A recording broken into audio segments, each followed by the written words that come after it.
Hi guys, Danita here from A Glance This Way, and I am here with this month's video on organization and on planning. So in the last video we talked about establishing priorities, and we talked about how important it is to figure out the things that are number one through number however many for you, and to put those in order and really take some time and do some soul searching to just find out what's at the top of your list, what is most important for you and the things that are going on in your life. Now what we're going to do is set those priorities up on what I call a weekly worksheet. And I use my weekly worksheet so that I can touch on each one of those priorities at different aspects and different times during the day. So I'm going to show you guys my weekly worksheet. This is actually an old one, but that's it. And what I do is I put all of my priorities, across the top. So you can see that I have soul, which is my relationship with God, myself, my family, my kids, so that's my marriage and my kids, my home, my job. I have an extra column here called fixed, and I'll explain that to you in just a second. Then family and friends, and then my service.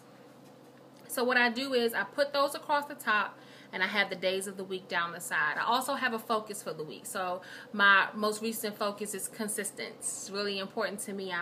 There's some habits and some routines that I'm trying to really be more consistent with. So that's what I've been working on from last month even into this month, is just becoming more and more consistent.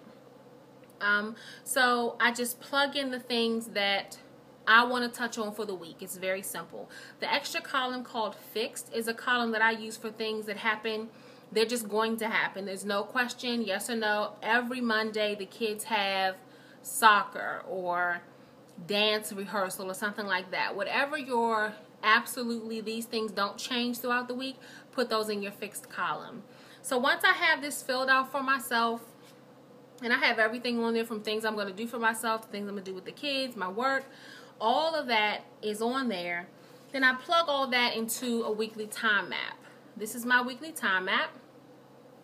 And as you can see, it has times and then days across the top. And it's tiny because my planner is, it's half of an 8.5 by 11. So it's 8.5 the long way by 5.5 the short way. So I have it cut to that size. And I just start plugging stuff in there. I'm a color coder. What can I say? So I color code things, but I plug it in there because it's important to me to be able to see where I have holes in my schedule. Because sometimes people will call and they'll want to do something, and I can't really say yes or no. It might fit into my priorities, but can I fit it into my schedule for the time that they're asking? And when I can just glance at this and it tells me exactly what I'm doing. I keep things really broad. I don't keep it scheduled to the hour really. I know in the afternoon I'm generally working on this, in the morning I'm generally working on that. So I keep it loose, but I do want to see it on my weekly time map.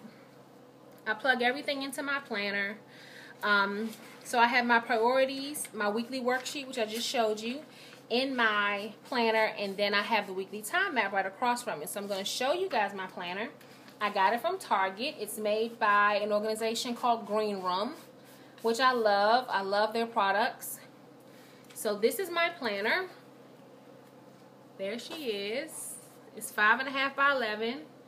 And I ended up making my own planner because Green Room, I used theirs last year and I just couldn't find another one like theirs, like the Green Room one that I had, which I loved. So I have my weekly worksheet and my weekly worksheet and my time map side by side in my planner. So I keep them there after I have my priorities, and I just plug everything right in there. I dump it right into that, and then I go from there into the next stage of planning for me, which is my daily snapshot, which I pulled from my weekly time map. So I hope that helps you guys. I hope you had some time to set up your priorities, and now you'll have some time to kind of do your weekly worksheet. Just throw your priorities across the top and just start dumping stuff in there. It isn't about getting it all done really when you're first starting out. It's about building the habit of identifying what you're going to be working on. Then slowly but surely you'll start getting these things accomplished, and you'll see yourself having more and more success in your planning and in your strategizing for life. So I'm reading a book by Dr. Mike Murdock. That's the book I'm currently reading right now. It's a really short book. It's called Habits. he has a quote that says, men don't decide their future. They merely decide their habits. And then their habits decide their future. So I really like that quote. I listen to the book. I have it on. I have it recorded, and I listen to it every morning, sometimes twice a morning, because it's really short. But that always sticks out to me, that my habits, my daily habits, determine my future. So let's have a bright future together. I'm really excited about this series, and I'll see you guys next time. Okay, bye.